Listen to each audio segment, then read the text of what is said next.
안녕하세요. 저는 베이징에서 13년차 아이들과 함께 영어를 공부하고 있는 써니쌤입니다. 한국에서는 대학 졸업하고 직장 생활을 하다가 이제 아이를 낳고 종로 YBM이라는 곳에서 영어를 가르치고 문법을 가르치고 스피킹을 하고 영어 인터뷰를 가르치고 EBS 활동도 하고 잡지에 글도 쓰고 이러다가 남편 일 때문에 중국에 오게 됐습니다. 중국에 오니까 정말 재미난 광경들이 많더라고요. 중국에는 굉장히 많은, 특히 베이징에는 굉장히 많은 인터들, 스쿨들이 있어서요. 아침에 저희 아파트에 각각의 학교에 스쿨버스들이 줄지어서 서 있고 아이들이 교복을 입고 자유로운 복장을 하고 쭉 나가는 그런 광경들이 펼쳐지거든요. 이런 광경은 미국에서도 볼 수 없었던 아주 신경험이었습니다. 이렇게 와서 남편 덕분에 와서 아이들을 키우다 보니까 국제학교에 대한 어떤 욕심도 생기고 중국어에 대한 욕심이 생겨서 결국에는 저희 아이들을 중국 학교를 보내고 인터를 보내고 여기서 대학까지 이제 보내다 보니 벌써 13년이란 시간이 지났네요. 여러분께 제가 나누고 싶은 거는 아이 둘을 가르치면서 영어 공부는 과연 어떻게 시키는 게 맞는 건지, 어떤 아이마다 성향이 다르기 때문에 그 아이에 맞는 방법과 교재도 되게 다양할 거고요. 그리고 많은 13년 동안의 케이스를 봤을 때 학원에 혹시 우리 아이가 가방만 들고 왔다 갔다 하지 않을까? 내가 보기엔 좀 는 것 같긴 한데 과연 제가 3년 후, 2년 후에 뛰어난 혹은 잘하는 아이가 되어 있을까? 이제 그런 고민들이 많으실 것 같아요. 그래서 그런 부분을 나눠보고 싶어서 이 채널을 시작하게 됐습니다. 우선 저희 아이들 같은 경우에는 7살 때부터 해서 6살 때 와서 7살 때부터 중국 로컬 스쿨을 보낸 케이스입니다. 제가 초반에 이제 영어 공부를 하고 영어를 가르치면서 우리 아이에게 국제적으로 영어와 중국어 두 개를 완벽하게 하는 그런 아이로 만들겠다라는 게 제 생각이었었거든요. 물론 아이가 이제 문학적, 언어적으로 굉장히 뛰어난 친구였기 때문에 가능했을 수도 있겠지만 우선은 초반에 와서 로컬 스쿨을 보냈습니다. 중국 공부를 시키면서 제가 또 옆에서 영어 공부를 같이 시켰습니다. 그래서 6년 정도의 그 로컬 스쿨에서 중국어를 하고요. 그 다음에 바로 6학년, 한국으로는 6학년 2학기가 되겠죠. 여기는 가을 학기니까. 그래서 이 친구가 그 다음에 인터를 들어가서 이제 공부를 하고, 이제 그러다 보니까 이제 국어가 너무 떨어져서 마지막에는 이제 한국제라는 국제학교 다시 보내서 국어를 공부시키고 이렇게 해서 모든 국어와 영어와 중국어를 자기 모국어처럼 이렇게 할 수 있는 친구를 만들고자 하는 제 계획은 이제 완벽하게 다 이뤘던 케이스입니다. 그러다 보니까 6학년 때 HSK 6급 시험을 보게 했을 때 280 정도 나왔고요. 그리고 이제 인터를 들어가서 이제 끝나고 이제 영어 그 토플이라고 그러죠. 그런 성적이 100 이상 훨씬 100 이상 나오게 되고요. 그 다음에 또 학교를 가서는 한국제에서는 국어와 수학을 이제 이끌어 나가야 되기 때문에 이제 그런 과정을 밟고 이제 원하는 대학으로 들어간 케이스입니다. 그래서 여러분께 그런 것들을 좀 나누고 싶습니다. 우리 아이들 영어를 잘하는, 중국어도 좀 할 수 있는, 혹은 중국어를 잘하는 어떤 아이로 만들고 싶다라고 생각하신다면 저와 함께 얘기를 나눠보시고 제가 갖고 있는 팁, 저희 아이를 가르쳤던 그 팁과 13년 동안 국제학교의 영어, 다양한 곳에서 다양한 레벨의 다양한 성향의 아이들이 몰려오거든요. 그런 아이들을 어떻게 적응을 하게 시키고 영어 레벨을 탄탄하게 만들 수 있을까? 그런 노하우들을 여러분과 나누고 싶습니다. 자, 우선 케이스를 보시면요.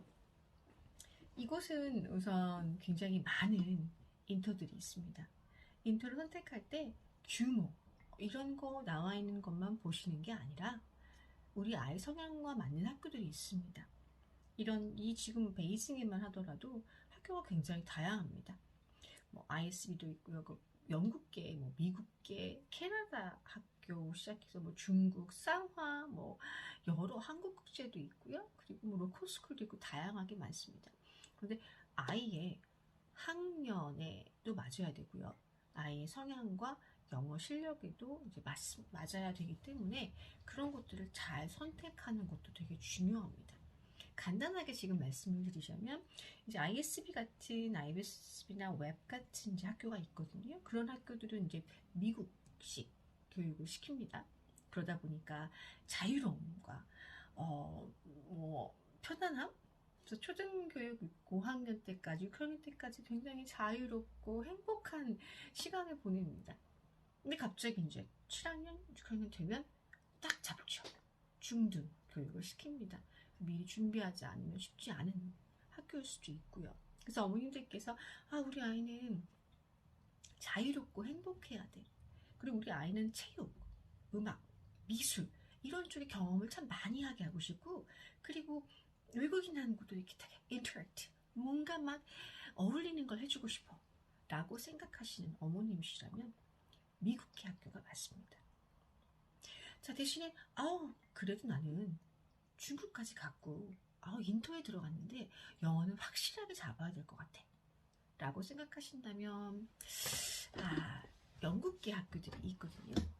영국계 학교들 같은 경우에서도 이제 나뉘어지는데 일반적인 학교가 있고 저희가 이제 최고 명문이다라고 생각하는 더리치라는 학교가 있는데 그 학교는 좀 다릅니다.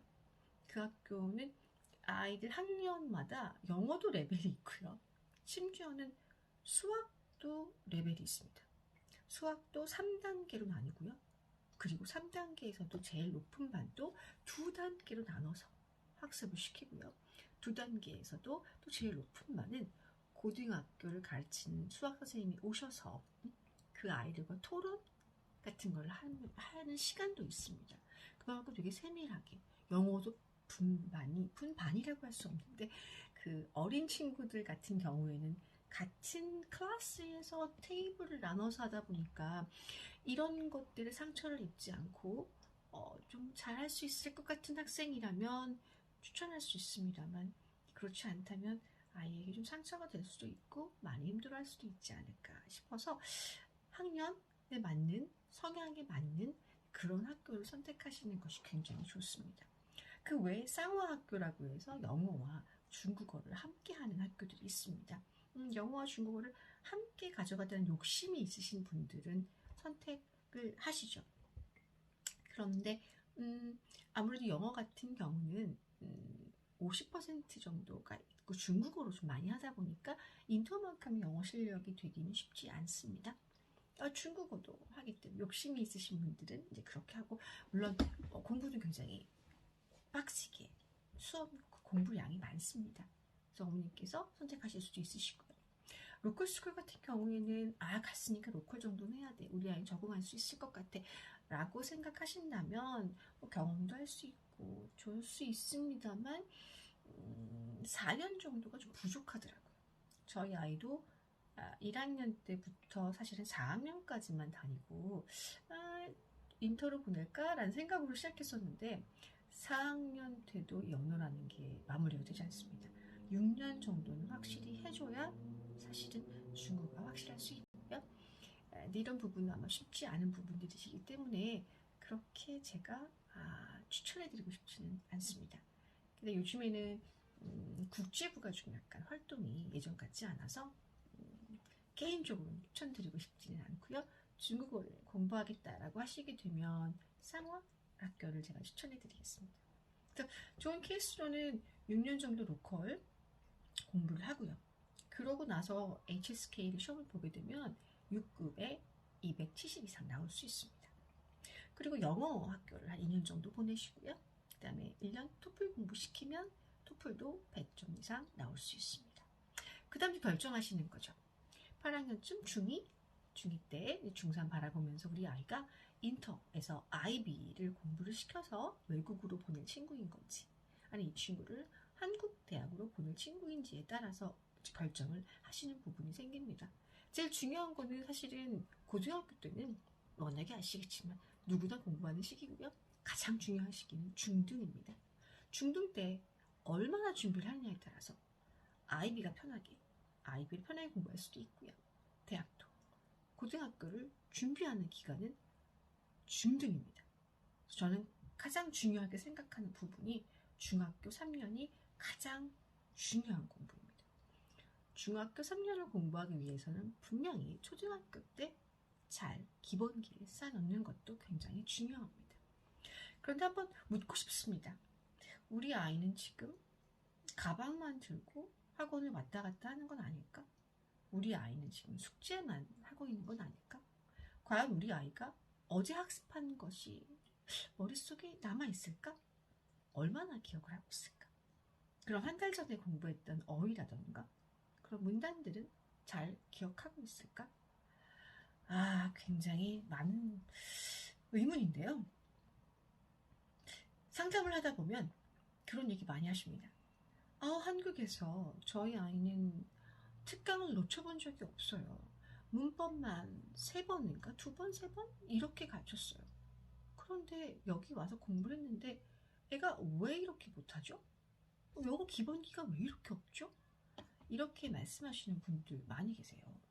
그럼 저는 어머님, 아이가 가방만 들고 왔다 갔다 한 것 같네요. 혹은 우리 친구는 학원이 맞지 않았나 봅니다. 이렇게 말씀드릴 수밖에 없습니다. 그리고 어떤 분들은 우리 아이는 책을 참 많이 읽었어요. 되게 말씀 많이 하시는데 제가 말씀드리는 건 그 나이에 책 많이 안 읽은 학생도 별로 없습니다. 특별할 게 없다는 말씀을 제가 드리곤 하는데요. 우리 아이가 잘하고 있는지 지금은 잘 몰라요. 근데 앞으로 2년 후, 3년 후에 나타납니다. 그래서 가능하면 시간을 낭비하지 않을 수 있는, 어머니께서 갑자기 중학교 때 봤더니 우리 아이 기본기가 이렇게 없나? 있는 줄 알았는데 비교해보니까 이게 안 되나? 여태까지 학원을 그렇게 다녔는데 이게 뭐지? 라고 생각하는 순간이 오실 수도 있습니다. 자, 저와 함께 우리 아이 성향에 맞는, 우리 아이에게 맞는 학습, 그리고 혹시라도 외국에 오셔서 국제학교 선택하신다면 우리 아이에게 맞는 학교, 내가 우리 아이를 좀 가르친다면, 초등학생들의 어머님 같은 경우에는 어머님의 역할이 굉장히 중요하기 때문에 내가 아이를 가르칠 수 있지 않을까? 가르침은 좀 아니고요. 관리라고 얘기를 할게요.